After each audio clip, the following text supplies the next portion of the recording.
Hey guys, this is Geethanjali. In the last video, we learned about inheritance of one gene, and in this video, we'll be moving forward with the laws of inheritance.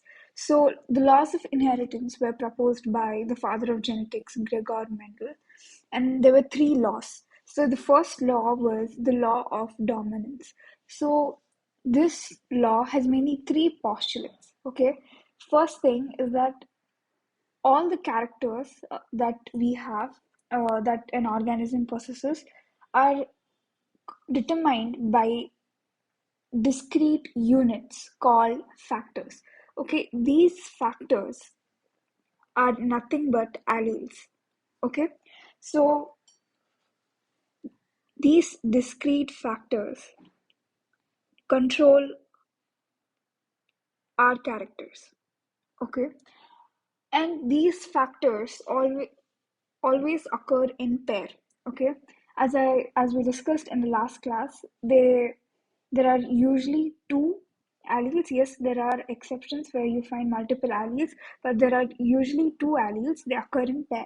Okay, and the third point is that in case there are two different alleles, in case of dissimilar alleles, then one allele expresses itself over the other. That means one dominates the other. Okay, so to understand this, we'll have to wait for the next video. So there are few exceptions for this law, that is incomplete dominance and co-dominance, which we'll be learning later. So, the second law is the law of segregation, and this law is a universal law. That means it does not have any exceptions. Okay, now what does this law state? So, this law states that the alleles that separate during the gamete formation are received by one gamete. Okay, so only. That means one gamete receives only one allele always. Okay, a gamete, since we know that a gamete only gets half, that is, it is haploid in nature, half of the chromosomes, right? So that is why it gets only one of the allele.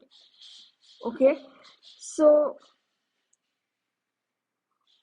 that is why the offsprings which are there, they get one allele from their mother and the other allele from their father. Okay, so the offsprings in their pair of chromosomes, so suppose let us take our example 46. So 23 comes from mother and 23 comes from father. Okay, so that same applies with the genes. So all the genes present here, all the alleles. Okay, so half of the alleles come from the mother, the other half come from the father, and there is no exception for this law. So this law is followed by all organisms without any exceptions.